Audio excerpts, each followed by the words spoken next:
Hey folks, trying to figure out what's going on with my video here. Let me just restart it. There it is. Hope you guys are doing well tonight. Give me a shout if you can hear me and see me. I always seem to have different sorts of audio and video challenges each day. So, except for some slightly weird lighting, I think we're good. I think you guys can hear me. My little audio levels are jumping. Let me maybe adjust the lighting a little bit so it's not quite so cadaverous. And this direction. Yeah, that's good. All right. So hey folks, thanks for joining me tonight. This is the weekly live stream Neurofeedback and Chill. Tonight we're going to talk about some auditory phenomena, tinnitus, misophonia, and earworms, or songs, or sort of auditory phrases stuck in your head. And I thought this was interesting because I come across this a fair amount, and people are often really surprised that you can both see some of these phenomena in the sort of resting cortical excitability, as well as potentially go after making some change. So if you look at the cortex in something like a brain map or a QEEG, you can often see some of these features in the auditory areas, but also in a few other areas that are not auditory. So that's what I'm going to talk about tonight, is the auditory and the non-auditory signatures in the quantitative EEG.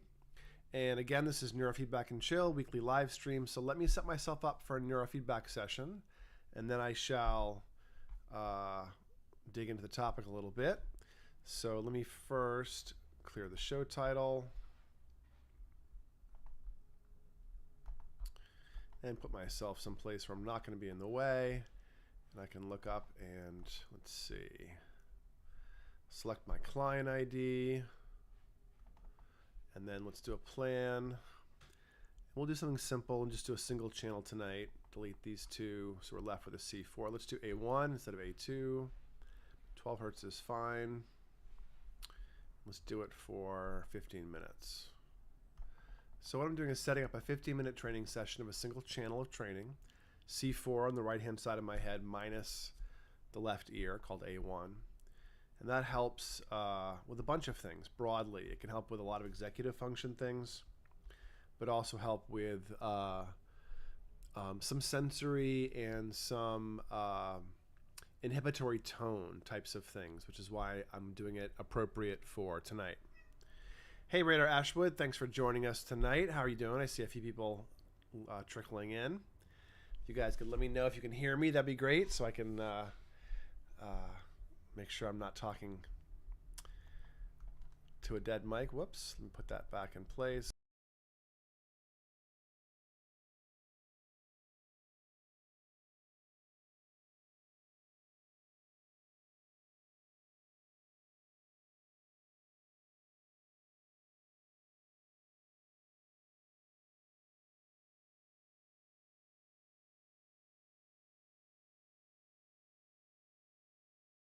What is going on?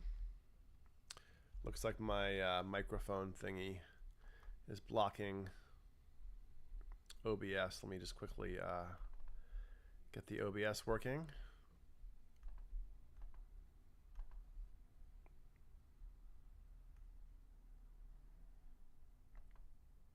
Is that going to work? Huh. Yeah, my audio seems good. That's great. Thanks, guys. But it looks like my video somehow might have gotten disconnected. And that's a little bit of a problem. Let me see if I can connect it again.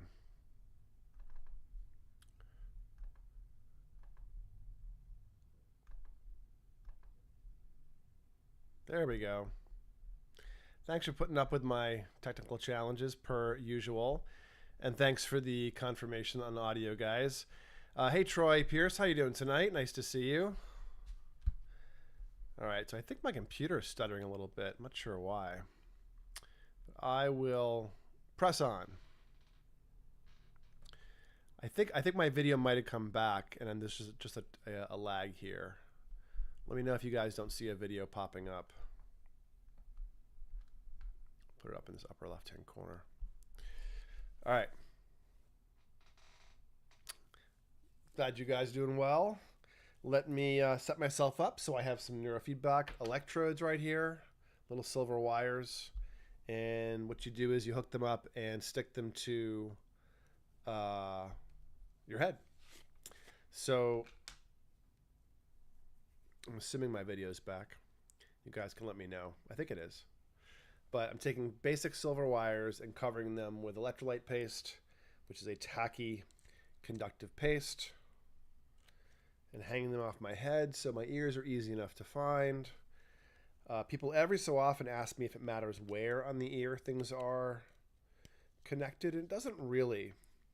For the most part, the ears are homogeneous electrically.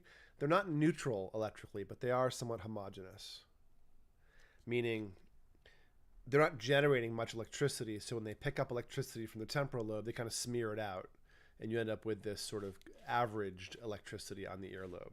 All right, so I put 2 electrodes on. I'm going to put the third one on C4, which is the right inhibitory area for the right pre- and post-central gyrus, which on me is about there. And so we'll dab a paste right there first. Thanks for the confirmation radar on the video. Okay. And then I'm sticking the pasted up electrode to the pasted up spot on my scalp. That's a lot easier, by the way, than putting a pasted electrode on bare skin, be it the forehead or anywhere else. It'll slide off. It'll heat up and slide off. But if you put a little dab of paste on an area first, then the electrode head will hold much better. Using an old QEEG, red minus black is the channel, and then green is the ground. So left ear is the minus black. Top of my head, which is the green wire, goes into the red socket. So red minus black means C4 minus A1. And I'm doing a contralateral reference. Last week I did an ipsilateral. And there is a difference between C4 A1 and C4 minus A2. Near ground still. Where's my other wire? Here we go. Okay. So we appear to have electrode connections. I think it's time to start our session and see if we have a good connection everywhere. So I'm just going to run this, and I'm just going to pick a nice and basic game called, let's see, let's do formation. And, oop, my signals don't look good. I can tell even before they come up that they're not very good. So there's something wrong with my signal quality.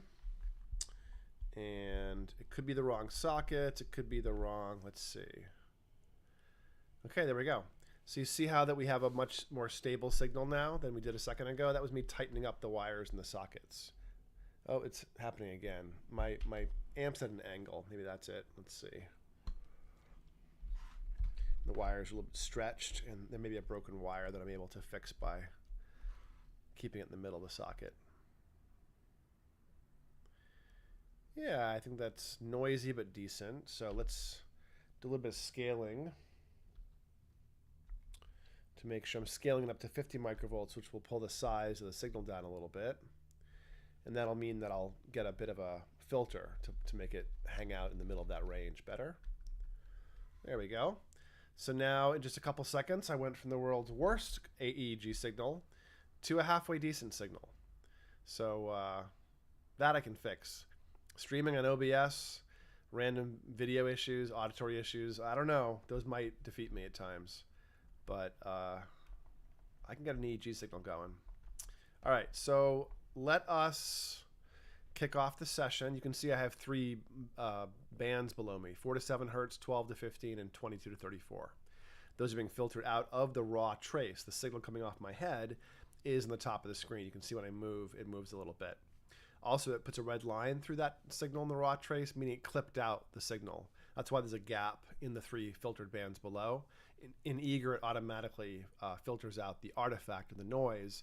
That's high amplitude excursions, and it prevents biofeedback from happening on the EEG while it's being swamped with noise or movement or other stuff like that.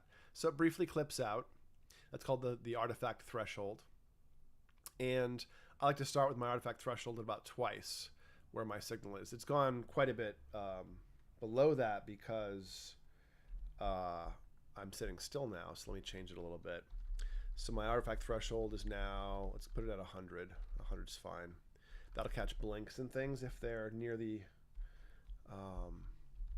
whoops. There we go. Yeah, so you can see those red lines are coming out pretty easily whenever I turn my head or move too much. So this will keep me behaving.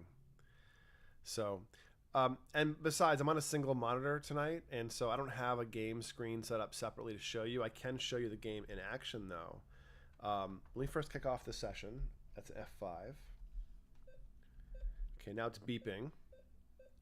You can probably hear that in the background. And whenever those beeps are occurring, you're seeing a red trace be overlaid on the top, raw squiggle. And what that means is I'm spending half a second or more with 3 brainwaves trending in the right direction or staying in the right direction. So below me I have 4 to 7, 12 to 15, which is called SMR or low beta, and then a higher beta at 22 to 34 hertz. You can see the shape of those waves. The slower ones are wider and less packed. As you go up in frequency, you get these really sharp, packed beta waves, or high frequency waves. And so there's a column called average. You can see the averages of my theta, for instance, is 22 point something microvolts. And you generally want your theta to go down. You want to train down your theta, at least for this protocol. And so I'm measuring the amount of theta coming off this site right under that electrode, moment to moment. And you can see that, again, it's 20 microvolts or so. And I set a threshold or a cap just above it where those other lines are at 26 microvolts. As long as my brain stays below that, things are good. Whenever my brain makes a burst of theta, which you can see as little red lines here and there, that stops the auditory feedback, the beeps in this case, from occurring. And then we have the other thing happening, the reward condition for the blue box, 12 to 15 hertz or SMR. In that case, I'm making 9.8 microvolts. And my threshold is set just below where I'm at. As long as I stay above that level, moment to moment, it'll let the game run. Now my brain is moving moment to moment, and so these are set next to where the brain is, but as the brain gets stronger or more tired or drifts, you may just notice the 3 bands will adjust. The threshold bars will move. Every 30 seconds, the way I've set it up, they'll move to keep the computer next to where the amount of theta, the amount of beta, and the amount of high beta are, and wait.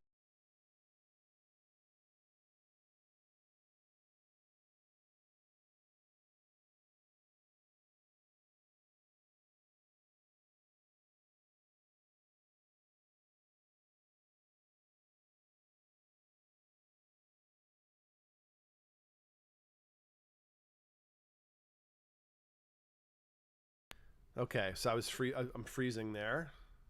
I think I'm having USB port issues is I think what this is. So let me quickly change my camera back and see if I can get it to connect. Come on.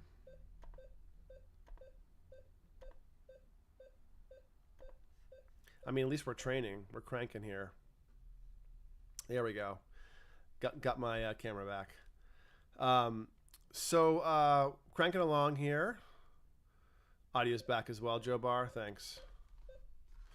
And you see here when I'm doing the training on this particular game, all it's doing is sending you showing you the game screen, just kind of coming out here. And this is a very simple particular setup where, again, when my brain spends half a second doing the right thing, it just kind of moves the game in the right direction. So it's a pretty basic visual and auditory reward. And the brain is very aware of the stimuli stopping and starting whenever the brain has just moved itself a little.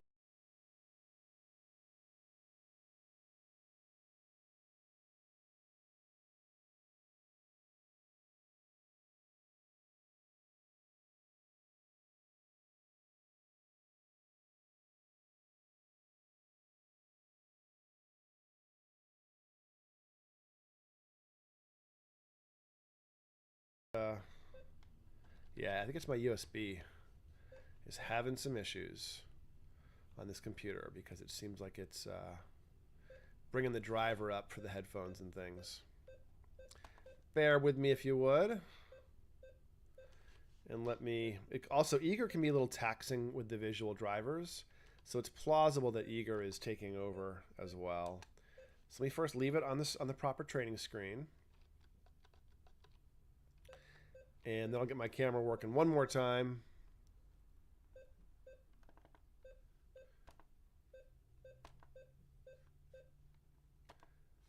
Maybe.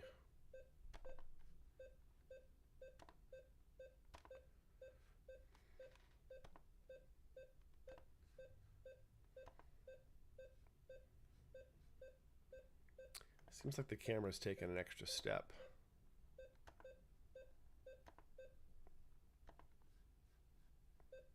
There we go. All right, guys, thanks for your patience tonight.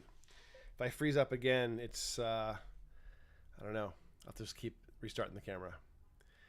Thanks for your patience. And so let's talk about misophonia and talk about auditory phenomena and how they might operate in the brain. So as I hinted at the beginning of the talk tonight, the beginning of the hour, auditory phenomena as experienced by us don't always show up as auditory phenomena. So you would think, and I'll show you this in a second, you would think that features in the sides of the head would be largely involved with the experience of auditory phenomena, you know, auditory tissue, auditory phenomena.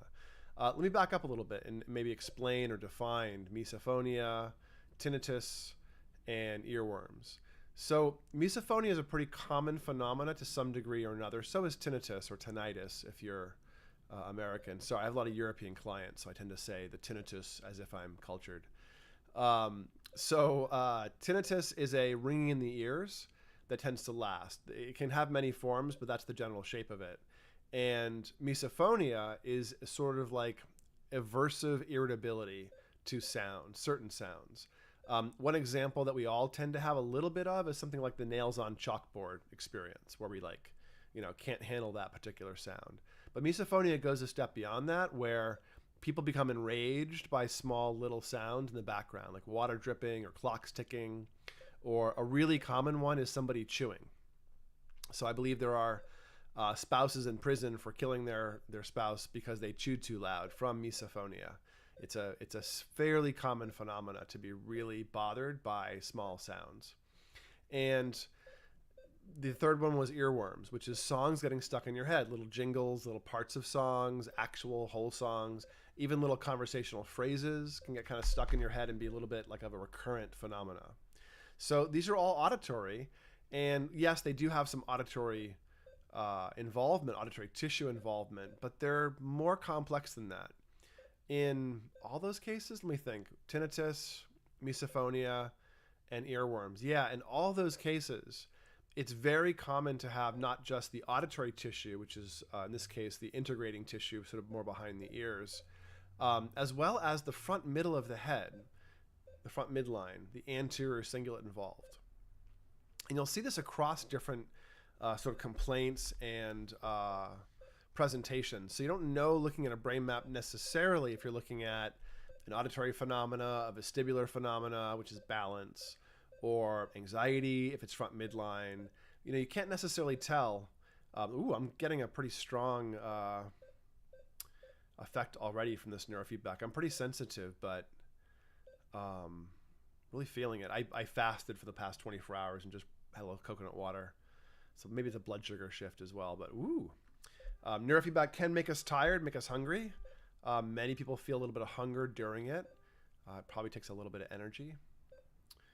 So anyways, the big part of the brain that I see involved with all of these phenomena is called the anterior cingulate, which is the front midline. And the anterior cingulate's involved with deciding what we think about, you know, what thoughts we're pulling and selecting from competing thoughts. It helps us in some way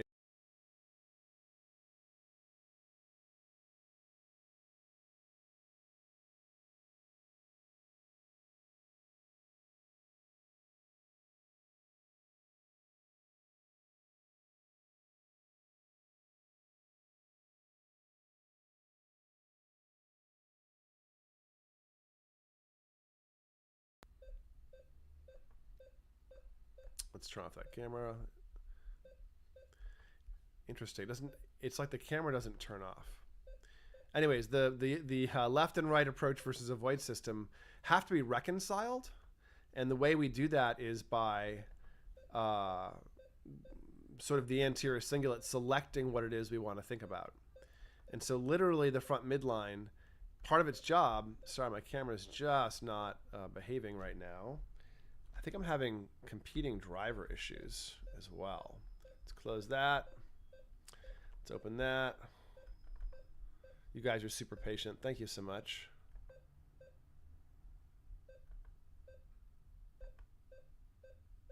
There we go.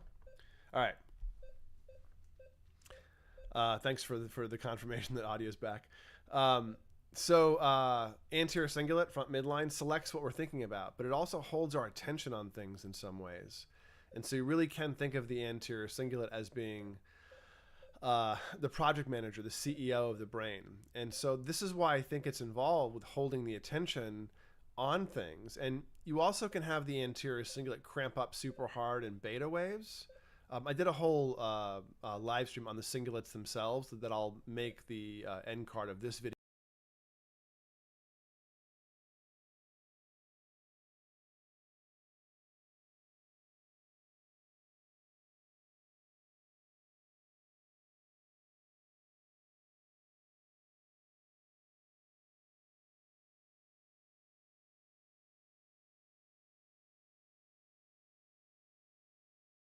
Driver conflicts, because that arc driver keeps coming up and trying to do it.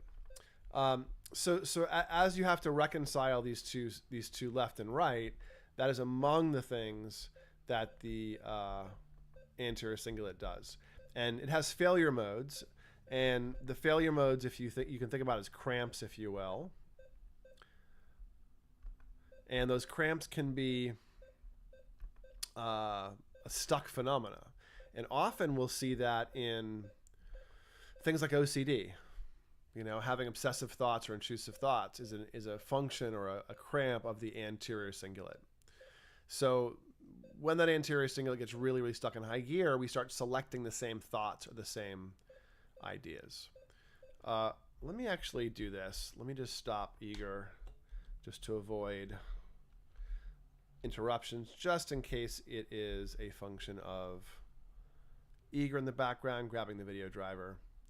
And let me show some of the images I want to show you, which would be, oh, let's see, where did I put them? Not there, maybe here.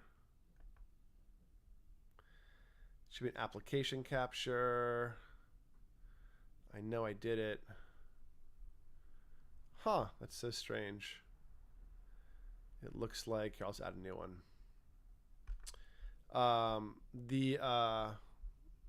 Interesting application. Let's do a window capture, and let's make that perfect. Okay, so here we go. Not eager null. There we go. All right. So now you guys can see this image, which is a QEEG. My camera appears to be stable. Live troubleshooting. You can tell I'm a geek because I can break it, but you know, I can still fix it. All right, so here we go with some brain maps. I thought you would appreciate seeing a few examples.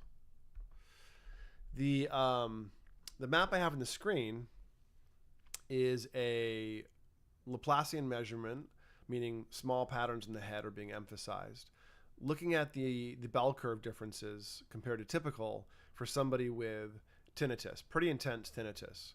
And what you can see here is this person has this bilateral slow wave excess. I've pulled up 1, 2, 3, 4, 5, 6, even 7 hertz, you can see, have a pretty strong amount of slow brain waves. And this is a somewhat classic presentation for tinnitus. Now, it doesn't mean you have tinnitus. Brain maps are not that precise. But this is a pretty suspicious pattern and often means either tinnitus or some vertigo or something else that's in the vestibuloacoustic landscape. It's pretty common to have more than one of those things too. So you can think of the big three vestibuloacoustic being tinnitus, migraines, and vertigo. So that this also represents the tendency for migraines for many people, this bilateral auditory phenomena. In this case, it was vestibular a little bit, but mostly tinnitus, and really quite a lot of suffering with that tinnitus phenomena. So you can see again bilateral. This is Laplacian, meaning that I'm doing some spatial emphasis in the analysis, so you can believe the left and the right. This is not a function of the reference, the linked ears. That's why I'm showing you Laplacian here. These are actually two people. I wanted to show you some similarity in the fact that we can actually see some of the same patterns sometimes, even though people differ. So I've pulled up the theta, alpha, regular beta, and fast beta for these two people who both had pretty intense tinnitus. And if you look in the top two rows, this is a linked ears montage. We're looking at 10,000 foot view, and I'll tell you why in a second.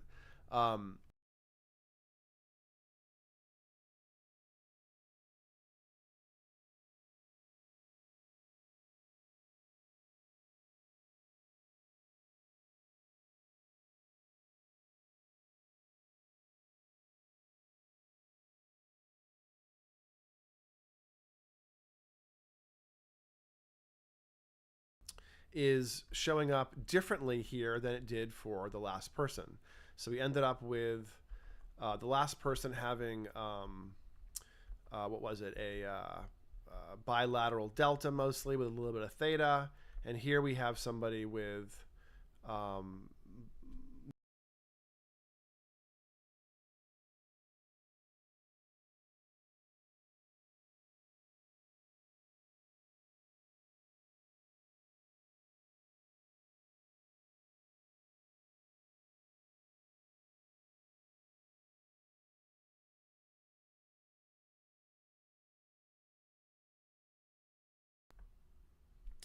okay. Seems like we're having all kinds of tech trouble. I'll stop and answer questions for a second. Radar Ashwood saying, acetyl L-carnitine makes me hear music in my head. Why? I forget the specific biochemistry, but it's something to do with activating the front midline, clearly. That's how that works. So let's see. Why do I have this other display capture on? Let's move it. Put it right there. All right. So anyways, here I am. You guys can't see me anyways, so I'll just show you this. All right.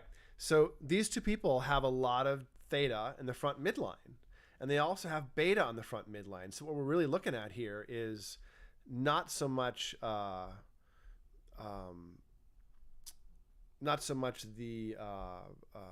bilateral, the auditory system, but instead the front middle.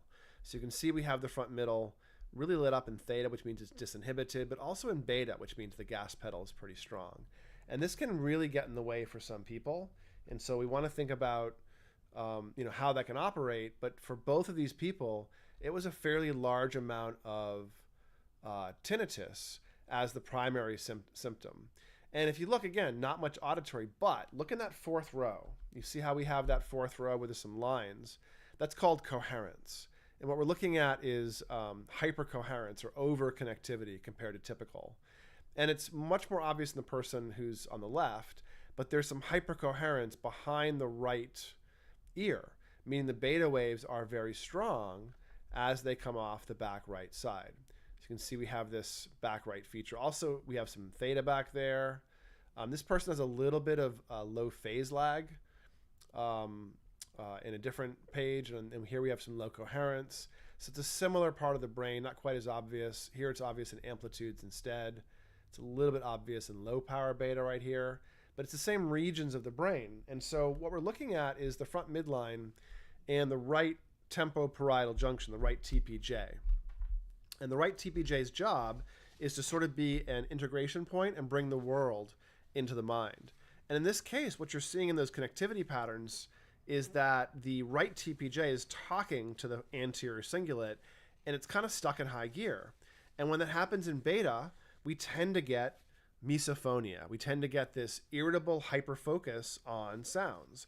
And what you're really getting is the brain being unable to ignore the environment. It's not able to filter out the environment, and instead it's getting kind of obsessively focused on some small, normal background thing that we would typically be able to sort of ignore or, deselect the attention to. And when the back midline is really hot, we are drinking in the world at a super high level.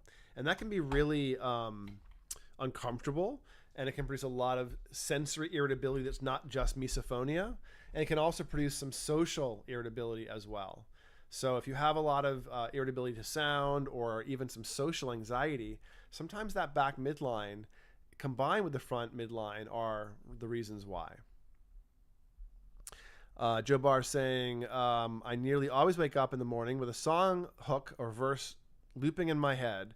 Any thoughts on why this happens just after waking? Yeah, probably because during sleep and during the transition points in and out of sleep, you're probably going after, you're probably making more theta, essentially.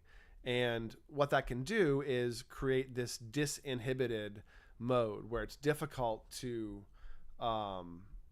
stop yourself from doing things. So essentially your brain is too sleepy. Here, I'll peek out from the side. Your brain is too sleepy to resist that phenomena, is largely what's going on. So let me see if I can put the video capture on the top. There we go. All right. So there's a couple more people I wanted to show you, but just look at the similarity. This is a lesson here in terms of QEEG. One is they had very different experiences, but two is the same parts of the brain are cramping up. The anterior cingulate, and in some cases, the posterior right tempoparietal junction, the TPJ. And so I think those things are pretty central in terms of physiology. Now, I've shown you flat maps here, but if you do Loretta and analyze where in the brain the sources are coming from, you can see anterior cingulate sources for most of these people. Now, here's another person. Again, anterior cingulate's definitely a thing, but this person had a pretty different presentation. Now, I wanted to share this person. I'll put myself at the bottom. I wanted to share this person because they were having an awful lot of suffering, an awful lot of anxiety. And you can see the anterior cingulate is lit up in beta waves, the front midline in the fast beta. We can also see the posterior cingulate is lit up in beta. So back of the brain's the outside world. This is a threat sensitivity. The posterior cingulate helps orient you to the outside world. Watch the road, and gives you that sort of like ability to swing your attention around as needed. And this person's cingulate sort of cluster, the system was in super high gear. You can also see some delta back there. So it was like really hard to control, revving hot, but also like falling asleep at the same time. And now the real big concern for this person wasn't the generalized anxiety, the obsessiveness, the rumination, the strong anxiety. It was that they were having auditory hallucinations, really complex. They weren't schizophrenic, that had been sort of ruled out, but they're having very complicated voices speaking to them, saying things. And if you look at the brain maps, you can see here behind the right ear, we have lots of beta waves that are strong, but also alphas and thetas. And so there's a very specific cramp in that right auditory tissue for this person. And it's in the right right tempoparietal junction in the betas. And it's more in the mid-temporal areas in alphas and thetas, more directly behind the auditory system. And we also see some front midline in, again, thetas and alphas as well as the betas. So a lot of like really hyper focus. I've seen people with brains like this be given diagnoses of bipolar. Every so often you'll get someone who's schizophrenic with all these things going on. This can also just be regular anxiety with some ADHD and doesn't have to get in the way. Brain maps are kind of weird. But for this person, this was auditory hallucinations. One step beyond songs in your head, if you will, and to the point where it was intrusive, complex thoughts. And what you're looking at in the top is that person's brain at rest, so to speak, at baseline. So when I met them, we did a brain map, and that's what it looks like. And we worked on their thetas and betas with neurofeedback. We did about 30 sessions of training, and you can see on the bottom what we're looking at in terms of change.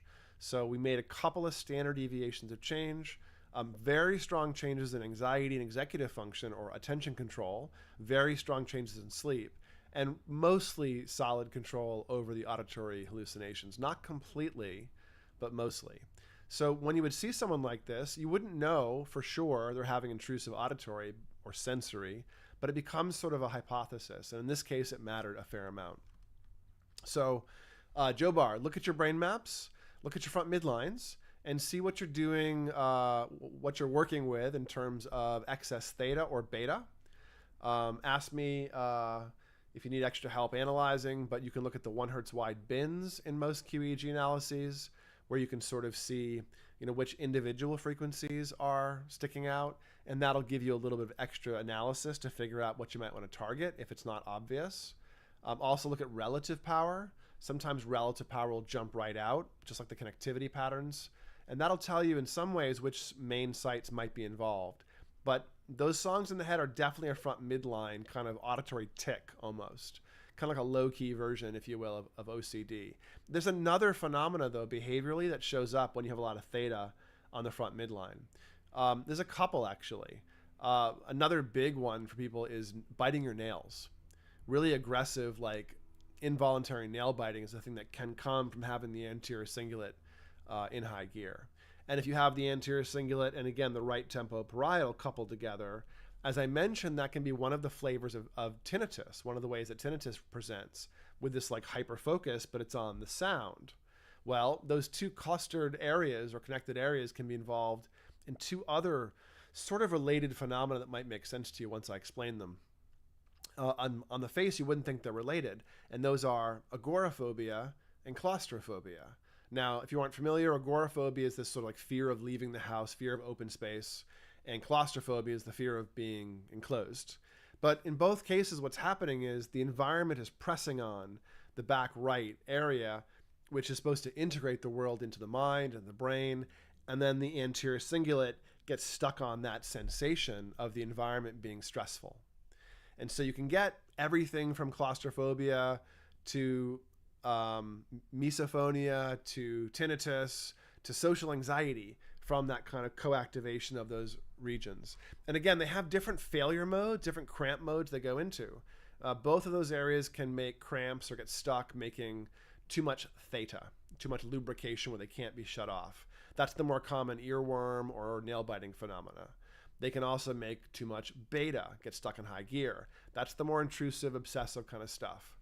You can also have too low alpha. That's the inability to put it into neutral. So while it doesn't look exactly like the first two, it can behave like either. Because if you can't put things into neutral when they're automatic, then you have this impulsive mind that latches onto things to get obsessed about, like different songs all the time. Or if you have high beta and low alpha, you get stuck in a very strong anxiety, intrusive thought state like OCD or bipolar 1 with hallucinatory kind of intrusive thoughts. So it can get really stuck. These tissues can get really, really cramped up. And we all have them, but they're not this cramped in most people. But this person, again, you can see in the bottom, they had a pretty good change over a couple of months. And they have mostly good control over the auditory hallucinations and really good control over anxiety. All right, what else can I show you? Maybe one more. Yeah, so just to show you that you can get these, I often show this one slide in various contexts. And I'll cover the guy at the top because that's an alcohol context. But here at the bottom, we have some acquired phenomena. I just wanted you to notice that all three of these people here below me, they all have activation of the back right. And the person just below me, it was an emotional sensitivity, a social. He was getting a lot of stage fright and feeling really socially vulnerable. And you can see the back right was lit up because the outside world was stressful. Same thing for this person who's another, so this is the older gentleman. This is a younger person, and she was having a lot of social anxiety as well, but also a lot of sensory irritability, a lot of nausea, a lot of light sensitivity, and it wasn't exactly classic migraine stuff. And then this guy here at the bottom had all this theta back there, which is a different kind of failure mode, but he also had front midline beta waves for obsessiveness, and that was true OCD. And he had front midline theta, which is more of the songs in your head, nail biting tic phenomena. And so these people all had fairly annoying dysregulations that were stuck. And the three here at the bottom all had some flavor of that auditory type thing. The guy just below me on the page here had a little bit of tinnitus that wasn't that bad, didn't care about it too much. but he had a little bit of vestibular issues. The guy, the younger 22-year-old woman below that, she had misophonia, strong irritability to sounds. And the person at the bottom had kind of both, and a lot of OCD, a lot of intrusive thoughts. The guy at the bottom is that kind of gifted poet who's really brilliant but suffering and miserable and kind of ADHD and anxious.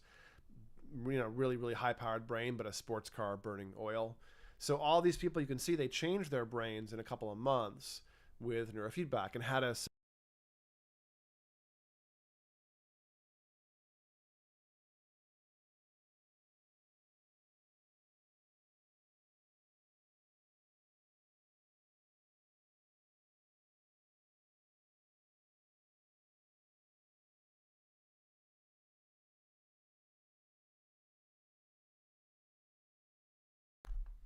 Okay, sorry, my audio was dropping off there. I'm not sure how much you guys might have missed, but I think you got the point that I was talking about.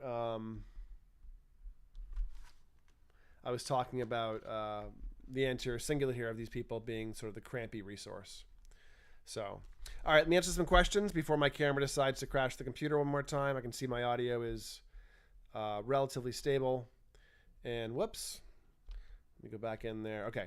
So Radar Ashwood is asking, is a low ratio of theta to beta in the occipital lobe a sign of overarousal? Yeah, probably is. You might see low theta or you might see high beta, and either could be something to be concerned about, so to speak. So very, very possible. Yeah, very, very possible. So I'll turn my camera off and avoid crashing whatever's going on. So, and I'll get a different computer configured by next week. Every week it's something different. You guys who are hanging out still live, I can see a few of you are brave. Thanks so much for hanging out and chatting with me tonight. Let me answer a few more questions before we break, and leave questions in the comments later. Please do me a favor, like and subscribe. Like the video, subscribe to the channel, leave some comments. YouTube loves that. Question here, Troy's asking, can neurofeedback help someone with tinnitus? Now, the short answer, Troy, is maybe. I would say that I've helped tinnitus about 50% of the time. When someone has tinnitus, it doesn't always move. But if it moves, then we seem to have pretty good results. And I've had better results with tinnitus when it's due to things like concussions or illnesses like COVID or other phenomena like that. And I've had less good impacts on tinnitus when it's been sort of like a lifelong phenomena, so to speak, that there's no real sort of sudden onset or sudden problem. Radar Ashwood is asking, well, in that case, could rewarding theta occipitally also increase theta at CZ? Oh, about the low ratio? Maybe. I mean, it depends where you're referencing and what you're doing. But if you did eyes closed alpha theta training, you would get a theta increase occipitally. You would not necessarily get an increase at CZ, though.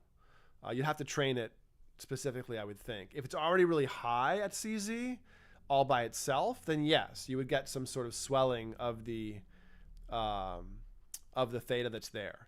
But if it wasn't already high in the vertex, it wouldn't come up because you were training it at O1 and O2 or POZ or whatever. Troy Pierce is saying, mine is from long COVID. Your tinnitus? Oh, that really sucks. So Troy, you will have that bilateral delta pattern that we saw. That shows up in COVID and in tinnitus. So long COVID creates this, as you know, this like neuroinflammatory signature, and it can be really, really frustrating to deal with, basically. So it's not ideal to have to get that part of the brain woken up, but it tends to do a pretty good job when given a little bit of attention, a little bit of exercise with things like neurofeedback to wake up. But if it's from long COVID, the thing about your particular complaint, so to speak, is that you're going to be very sensitive to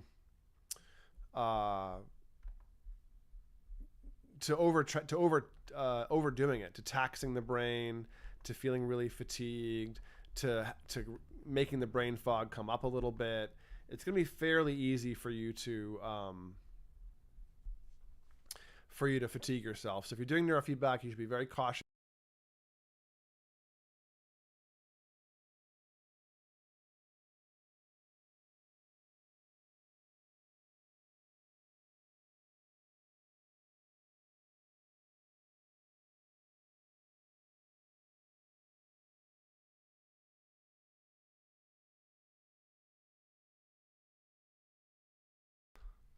seems like I'm getting conflicting devices again.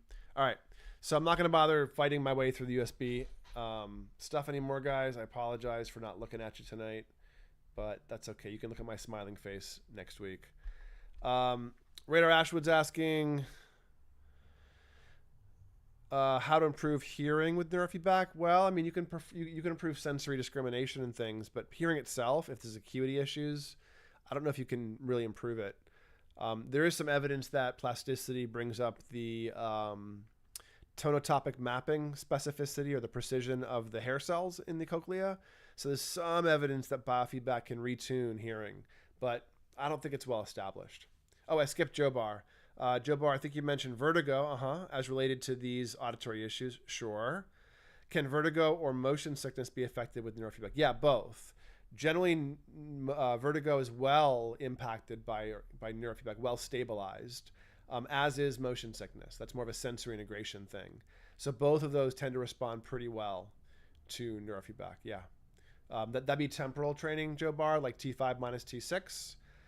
If it's generic, if you look at your brain maps and see you have features that are a bit tempoparietal, then doing things like P4 minus T4 might become useful because you have to target the sensory system. But vestibular issues and vertigo, they're usually temporal lobes, and looking at what's happening in temporal lobes can give you a sense of what to target. So, all right. I think I answered all your questions in spite of my camera flaking out frequently. And I'd left you with some cool pictures to look at. So we'll see if anyone watches this video without me moving around and smiling on it. But hey, if people do watch this video, then I'll do a bunch of faceless ones and I'll crank them out at a higher level and give you animated ones with me talking over them and being snarky. So if you don't mind not seeing my face, let me know and I'll create more videos faster for you without having to turn the cameras on because it's easier to do audio. All right, guys, I really appreciate all of your time and attention. Thank you so much for showing up and hanging out, asking questions, supporting the show that we do weekly. I'll be back next week, hopefully with a slightly better computer setup and move my biofeedback system over, and then we'll go from there. All right, folks, you have a good evening. Take care of those brains. Oh, and if you want a neurofeedback deal, you can look at the links in the description. We have $250 annual memberships for unlimited QEEG brain maps in all the Peak Brain offices. That includes Orange County, California, Los Angeles, St. Louis, New York City, and now West Palm Beach. And you can also get one-off fees that are equivalent in places like Nova Scotia, London, and Stockholm. So I'm here for you if you want to learn about your brain. Come get a brain map. If you already have data, you can send us raw data and we'll analyze it for the same kind of membership access. And I look forward to teaching you how to understand your brain. If you don't have raw data, no worries. Just come back next week and I'll be here.